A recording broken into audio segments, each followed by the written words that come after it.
Right. Welcome to T-SAT. So మనం ఈరోజు ఎకానమీలో బడ్జెట్ టాపిక్ని డిస్కస్ చేద్దాం. సో ఫస్ట్ ఈ బడ్జెట్ టాపిక్ నుంచి మనకు ప్రతి ఎగ్జామ్లో ఇది కరెంట్ ఇష్యూస్తో రిలేట్ అయి ఉంటుంది. సో దాంతోపాటు స్టాటిక్ సబ్జెక్ట్ కూడా ఉంటుంది. సో ఈ రెండింటిని బేస్ చేసుకొని మనకు 2 to 3 మార్క్స్ అనేవి మనకు ఎకనామీలో రావడానికి అవకాశం ఉంటుంది. సో అంత ఇంపార్టెంట్ టాపిక్ కాబట్టి కొంచెం దీన్ని డీటెయిల్గా నేర్చుకోవడానికి ప్రయత్నం చేద్దాం. అసలు బడ్జెట్ అంటే ఏముంటుంది, బడ్జెట్లో కాంపోనెంట్స్ ఏముంటాయి, సో కేటాయింపులు ఏ విధంగా ఉంటాయి, సో దాంతోపాటు బడ్జెట్లో లోటు ఏ విధంగా ఉంటుంది, ఎఫ్ఆర్బిఎం చట్టం అంటే ఏంటి. సో ఈ బడ్జెట్లోనే మనకు ట్యాక్సెస్ గురించి కూడా ఒక సబ్ టాపిక్ లాగా ఉండడం జరుగుతుంది. సో ఈరోజు మనం ఆ టాపిక్స్ అన్నింటిని కూడా డిస్కస్ చేయబోతున్నాం. So first of all what is budget, అసలు బడ్జెట్ని మనం ఎక్కడి నుంచి తీసుకున్నాం అనేది చూస్తే, సో ఫస్ట్ బడ్జెట్ అనే దాన్ని మనము బోగట్టి అనే ఫ్రెంచ్ పదం నుండి తీసుకోవడం జరిగింది.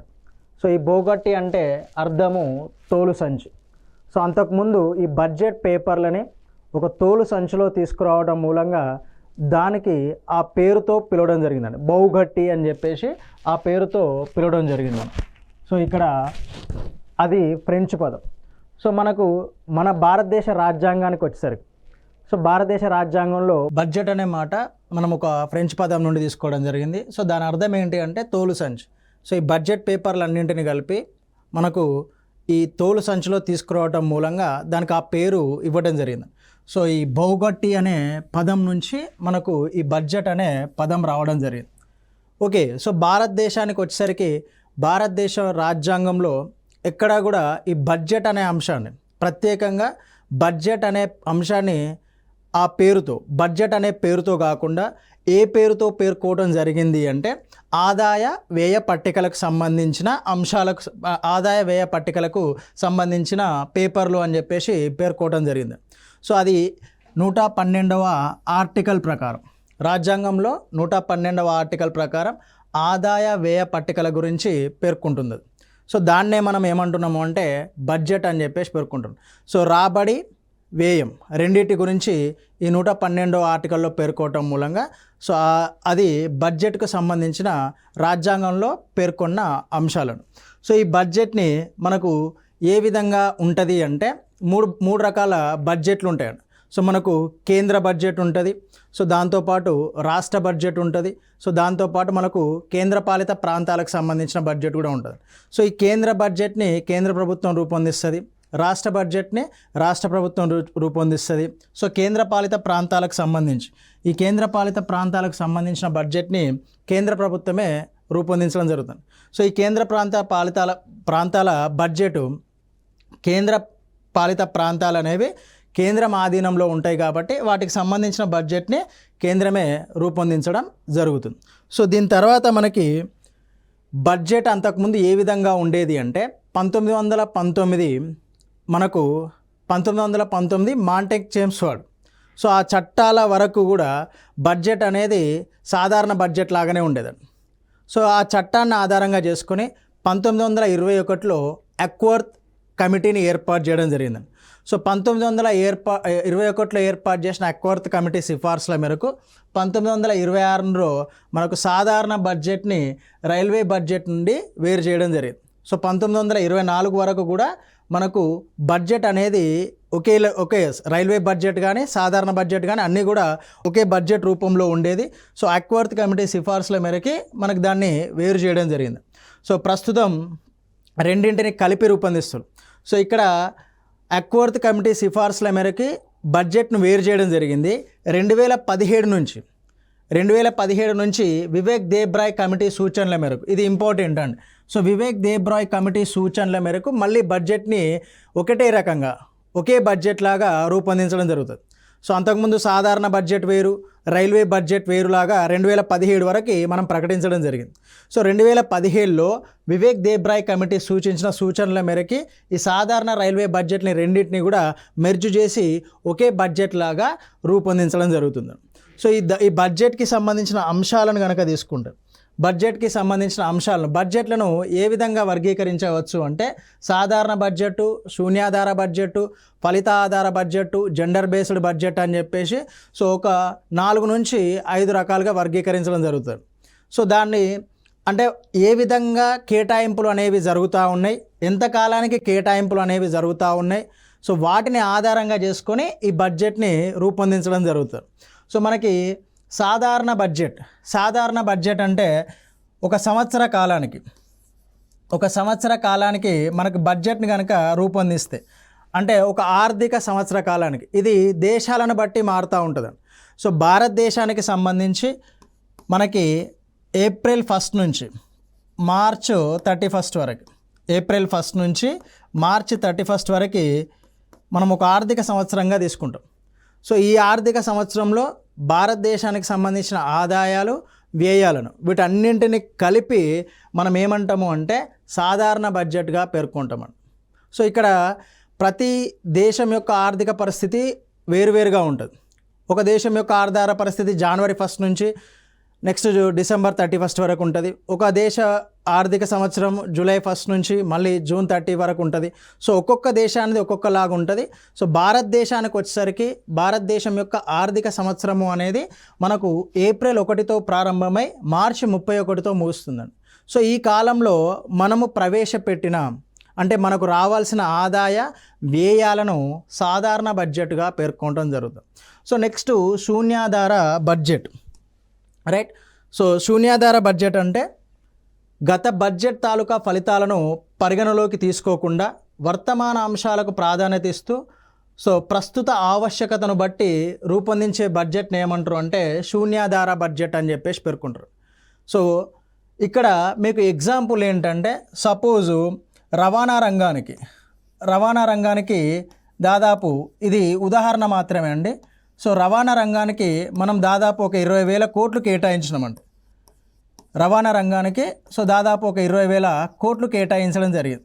సో ఈ రవాణా రంగానికి 20,000 కోట్లు కేటాయించడం, కానీ ఆర్థిక సంవత్సరంలో మనము 15,000 కోట్లను మాత్రమే ఖర్చు చేయడం జరిగింది.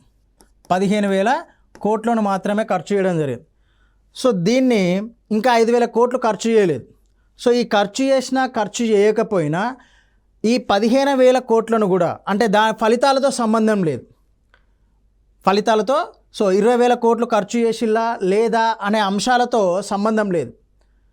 ఓకే, సో పూర్తిగా కంప్లీట్ అయినాయా లేవా రోడ్లు అనే దాంతో సంబంధం లేదు. ఇప్పుడు రోడ్ల అవసరం ఉందా లేదా అని చూస్తారు. సో ట్రాన్స్పోర్టేషన్ అవసరం, రవాణా మార్గానికి రోడ్లు అవసరం అని భావిస్తే మళ్ళీ ఈ సంవత్సరం కూడా మళ్ళీ ఒక 15,000 కోట్లను బడ్జెట్లో కేటాయించడం జరుగుతుంది. ఇది మన దగ్గర లేదు, బట్ ఈ విధంగా జరుగుతుంది. ఓకే, సో మన దగ్గర దీన్ని 1986-87 ఆర్థిక సంవత్సరంలో సో విపి సింగ్ గవర్నమెంట్ ప్రయత్నించింది. సో కానీ సత్ఫలితాలను ఇవ్వకపోవడం మూలంగా దాన్ని కంటిన్యూ చేయలేకపోయిందండి. సో ఇక్కడ నుంచి మనకు క్వశ్చన్ రావడానికి ఏ విధంగా స్కోప్ ఉంటుంది అంటే శూన్యాధార బడ్జెట్ అని చెప్పేసి క్వశ్చన్ అడిగి దాంట్లో ఆప్షన్స్ ఇవ్వడం జరుగుతుంది.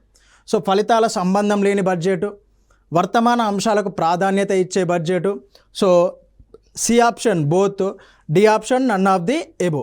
సో ఈ విధంగా శూన్యాధార బడ్జెట్కి సంబంధించి అడగవచ్చు. సో ఇక్కడ ఫలితాలను దృష్టిలో ఉంచుకోరు, వర్తమాన అంశాలకు మాత్రమే ప్రాధాన్యత ఇస్తారు కాబట్టి ఈ బడ్జెట్ని శూన్యాధార బడ్జెట్గా పేర్కొనడం జరుగుతుంది. సో ఇది భారతదేశంలో అమలులో లేదు.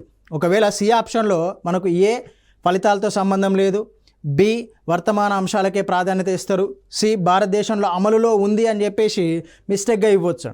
సో ఇది భారతదేశంలో ప్రస్తుతానికైతే అమల్లో లేదు. సో దీని తర్వాత మనకున్న బడ్జెట్ని కనుక తీసుకుంటే సో జెండర్ బడ్జెట్. సో మనం యూజువల్గా ఈ ఆర్థిక సంవత్సరంలో ఏదైతే ఏప్రిల్ 1 నుండి మార్చ్ 31 వరకు, ఏప్రిల్ 1 నుండి మార్చ్ 31, సో దీంట్లో సపోజ్ 48,000 కోట్ల బడ్జెట్ని మనం ప్రవేశపెట్టినాం అనుకోండి. 48,000 కోట్ల బడ్జెట్ని మనం ప్రవేశపెట్టినాం. సో దీంట్లో 48,000 కోట్లను ప్రవేశపెట్టినాం. సో దీంట్లో సపోజ్ ఒక 20,000 కోట్లు మహిళల కోసం కేటాయించినాం. అంటే మహిళా సాధికారత కోసం, మహిళల అభివృద్ధి కోసం కేటాయించడం జరిగిందండి. మహిళల అభివృద్ధి కోసం కేటాయించడం జరిగింది. సో ఇలా ఈ విధంగా అయినా, లేదంటే ఒక 25,000 కోట్లను ఒక 25,000 కోట్లను మనము పురుషుల అభ్యున్నతి కోసం కేటాయించడం, పురుషుల అభ్యున్నతి కోసం, లేదంటే ఒక 3,000 కోట్లు లేదంటే 4,000 కోట్లు ఈ ట్రాన్స్జెండర్ ఎవరైతే ఉన్నారో వాళ్ళ కోసం కేటాయించడం అనుకోండి, రైట్. సో ట్రాన్స్జెండర్ అని థర్డ్ జెండర్ కానీ ఎవరైతే ఉన్నారో సో వాళ్ళ కోసం ఒక బడ్జెట్లో అధిక మొత్తంలో ఏదైనా ఒక లింగానికి అంటే ఏదైనా ఒక జెండర్కి కనుక కేటాయిస్తే దాన్ని ఏమంటారు అంటే జెండర్ బేస్డ్ బడ్జెట్ అని చెప్పేసి అంటారు. ఇది కొన్నిసార్లు భారతదేశంలో పాసిబిలిటీ ఉంటుంది. సో బడ్జెట్లో 6% అమ్మాయిలకు కేటాయించడం కానీ, సో లేదంటే బడ్జెట్లో ఈ థర్డ్ జెండర్ ఆ ట్రాన్స్జెండర్స్కి కేటాయించడం కానీ జరుగుతూ ఉంటుంది. సో అట్లా ఒక జెండర్ని ఆధారంగా చేసుకొని వాళ్ళ యొక్క అభ్యున్నతి కోసం బడ్జెట్ని కనుక బడ్జెట్లోని కొంతను ఎక్కువ మొత్తంలో కేటాయిస్తే, బడ్జెట్ని కొంత ఎక్కువ మొత్తంలో కేటాయిస్తే దీంట్లో మీరు గమనించాల్సింది ఏంటి అంటే మొత్తం బడ్జెట్లో ఎక్కువ భాగం వీటి కేటాయింపులు జరుగుతాయి. మొత్తం బడ్జెట్లో సో వీళ్ళ కేటాయింపులు అనేవి ఎక్కువగా జరుగుతాయి. మొత్తం బడ్జెట్ మొత్తం వీళ్ళ కోసమే అని కాకుండా మొత్తం బడ్జెట్లో వీళ్ళకు కేటాయింపులు అనేవి ఎక్కువగా జరుగుతాయి కాబట్టి సో ఎక్కువ ఎవరికి కేటాయింపులు జరిగితే ఆ బడ్జెట్గా పిలవడం జరుగుతుంది. సో మహిళల కోసం ఎక్కువ కేటాయింపులు జరిగినాయి అనుకోండి, సో మహిళా ఆధారిత బడ్జెట్. పురుషుల కోసం ఎక్కువ కేటాయింపులు జరిగినాయి అనుకోండి, పురుష ఆధారిత బడ్జెట్. లేదు ట్రాన్స్జెండర్ కోసం ఎక్కువ కేటాయింపులు జరిగినాయి అనుకోండి, ట్రాన్స్జెండర్ బడ్జెట్గా పిలవడం జరుగుతుంది. సో భారతదేశంలో ఇది అమల్లో ఉంది. సో కొన్నిసార్లు పురుషులకు మహిళలకి ఎక్కువగా కేటాయింపులు అనేవి జరుగుతూ ఉంటాయి. ఈ సంక్షేమ పథకాలకు సంబంధించినవి కూడా దీంట్లోకి తీసుకోవడం జరుగుతుంది, రైట్. సో నెక్స్ట్ మనకు ఫలిత ఆధారిత బడ్జెట్ అండి. ఫలిత ఆధారిత బడ్జెట్. సో రిజల్ట్ బేస్డ్ అండి. ఈ రిజల్ట్ బేస్డ్ బడ్జెట్ని ఏ విధంగా తీసుకుంటారు అంటే సో మనకు 2023 నేను ఎగ్జాంపుల్ చెప్తున్నాను. సో 2023-24 బడ్జెట్ తీసుకోండి. 2023-24 బడ్జెట్లో సపోజ్ ఉదాహరణకి రక్షణ రంగానికి సంబంధించి ఉందండి.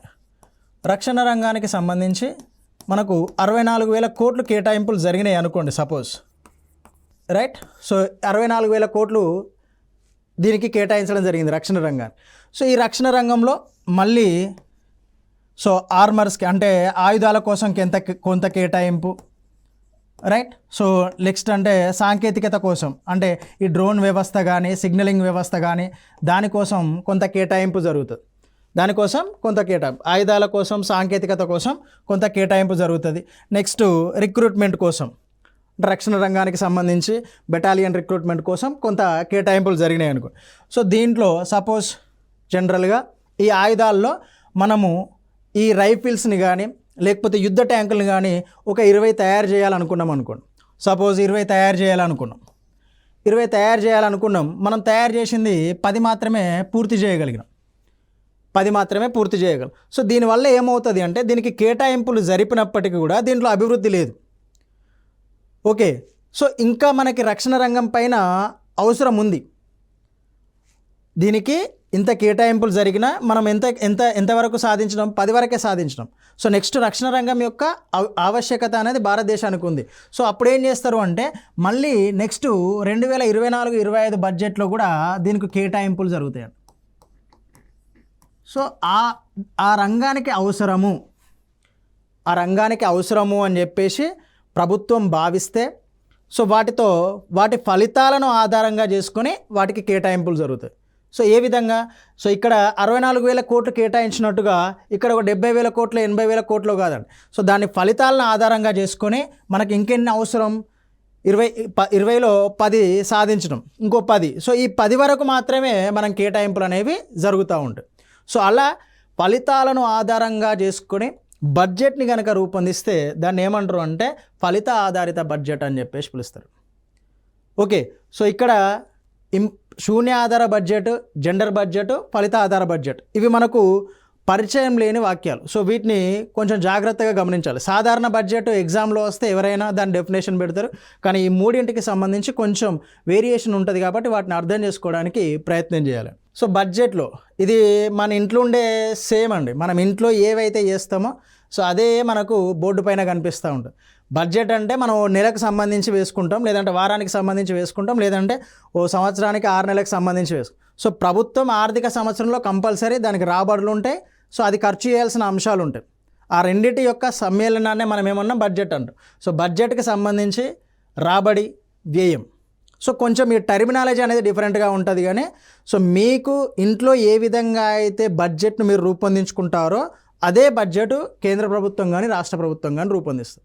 సో మీకు 50 రూపాయలు మీ దగ్గర ఉన్నాయనుకోండి, ఈ 50 రూపాయలని ఏ విధంగా ఉపయోగించుకోవాలి, దానివల్ల రాబడి ఏ విధంగా సాధించుకోవాలి, సో ఇదే బడ్జెట్ అండి.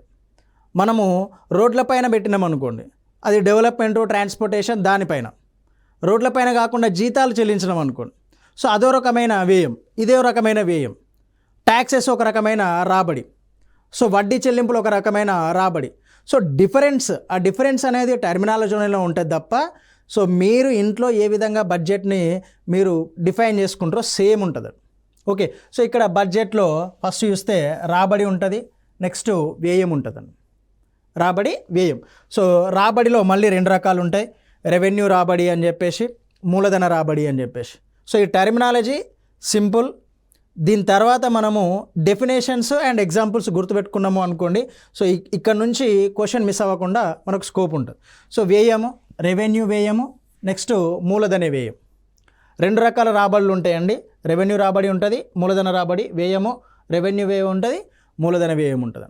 సో వీటిని డిఫైన్ చేయాలి అనుకుంటే, సో ఇక్కడ రెవెన్యూ రాబడి అంటే అప్పులు సృష్టించని, ప్రభుత్వ ఆస్తులు తరగడానికి కారణం కాని రాబడిని రెవెన్యూ రాబడులు అని చెప్పేసి అంటారు. అప్పులు సృష్టించని, ప్రభుత్వ ఆస్తులు తరగడానికి కారణం కాని. సపోజ్ మీకు ఇప్పుడు పన్నులు ఉన్నాయండి, రాబడి అంటున్నాం. రాబడి అంటే ఇన్కమ్. దీని మీనింగ్ ఏంటి అంటే ఇన్కమ్ మనకు వచ్చేదన్నమాట. ఓకే, సో ఇక్కడ పన్నులు, ట్యాక్సెస్ ఉన్నాయి. మీకు ఇన్కమ్ ట్యాక్స్ తీసుకోండి, ఇన్కమ్ ట్యాక్స్ లేదంటే కార్పొరేట్ ట్యాక్స్, ఏ ట్యాక్సెస్ తీసుకున్నా కూడా మీకు ఇది ప్రభుత్వానికి ఏమైనా సంపద సృష్టిస్తుందా? సృష్టించదు, రైట్? సో ప్రభుత్వ ఆస్తులు ఏమైనా తరిగిపోతాయా అంటే ప్రభుత్వ ఆస్తులుగా అమ్మడం కానీ లేకపోతే కొనడం కానీ ఏది జరగదు ఇక్కడ, రైట్? ఒక లిమిట్ ఉంటుంది, ఒక థ్రెషోల్డ్ ఉంటుంది. సో దాన్ని బేస్ చేసుకొని సపోజ్ ఇప్పుడు ఇన్కమ్ ట్యాక్స్ తీసుకోండి. ఇన్కమ్ ట్యాక్స్ కేంద్ర ప్రభుత్వం ఏం చేస్తుంది, 2,50,000 వరకు ఎలాంటి ట్యాక్సెస్ లేదు అని చెప్పేసి ప్రకటిస్తుంది. లేదు 3,50,000 వరకు ఎలాంటి ట్యాక్స్ లేదు అని చెప్పేసి ప్రకటిస్తుంది. మీకు ఎగ్జాంపుల్ చెప్తున్నాను నేను ఉదాహరణకి, రైట్? సో 3,50,000 నుంచి 5,00,000 వరకు 5% అని చెప్పేసి ప్రకటిస్తుంది. మీకు దీనివల్ల ఇది పర్సనల్గా ఒక్కొక్కరు గవర్నమెంట్కి చెల్లించాల్సింది. దీనివల్ల మీరు చెల్లించడం మూలంగా గవర్నమెంట్కి ఆస్తులు అనేవి పెరగడం కానీ తరగడం కానీ జరగవు. రెవెన్యూ వస్తుంది, సో దానివల్ల గవర్నమెంట్ ఇంపాక్ట్ అనేది ఏముండదండి. సో అలాంటి వాటిని ఏమంటారు అంటే రెవెన్యూ రాబడులు అని చెప్పేసి పిలుస్తారు.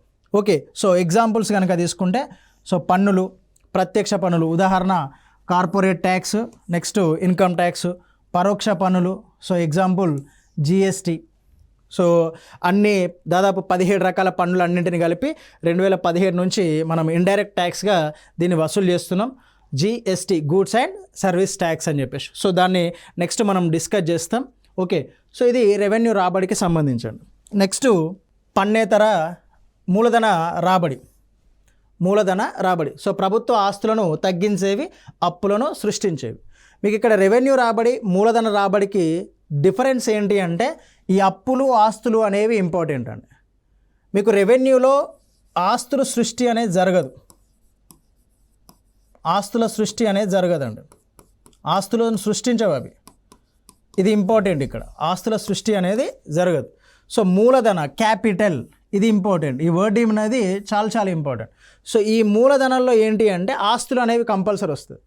అది బాండ్స్ కావచ్చు, బిల్స్ కావచ్చు, లేకపోతే గవర్నమెంట్కి సంబంధించిన అంటే బిల్డింగ్స్ కావచ్చు. సో అవనేవి కంపల్సరీగా దీనిలో వస్తాయండి. మూలధన రాబడి అంటే ప్రభుత్వ ఆస్తులను తగ్గించేవి, అప్పులను సృష్టించేవి. సో ఉదాహరణ పెట్టుబడుల ఉపసంహరణ, రుణాల సేకరణ.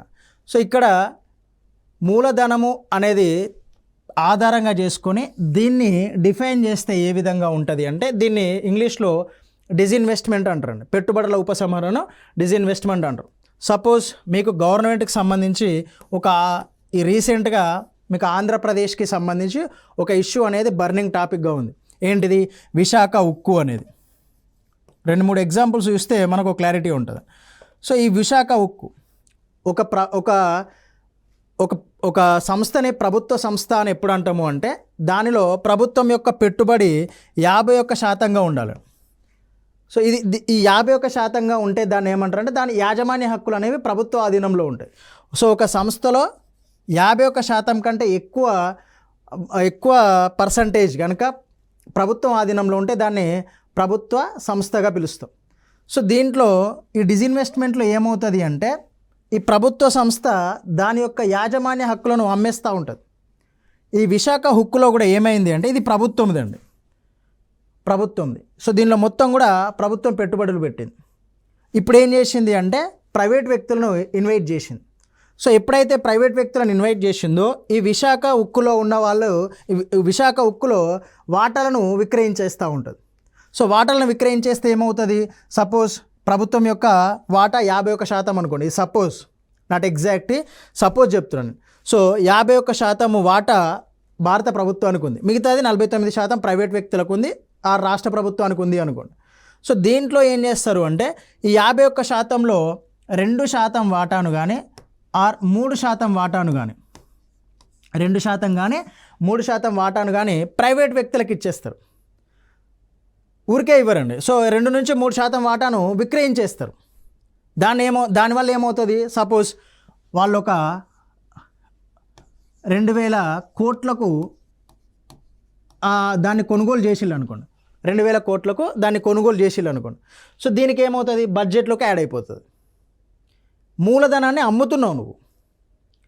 ఓకే, ఇక్కడ 51% ఉన్న యాజమాన్యం అనేది ఎంతకు వస్తుంది? మీకు 49%కే తగ్గిపోతుంది. ఓకే, సో 49% తగ్గిపోతుంది. ప్రభుత్వ ఆస్తులను తగ్గించేవి, ఓకే, అప్పులను సృష్టించేవి.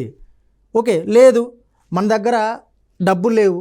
సో అప్పుడు ఏం చేస్తాం? మన దగ్గర ఉన్న బిల్స్ కానీ బాండ్ పేపర్ రాసి ఒక గవర్నమెంట్కి ఇస్తాం. సో అది విదేశీ గవర్నమెంట్ అయింది అనుకోండి, లేదంటే ప్రపంచ బ్యాంక్ అయింది అనుకోండి.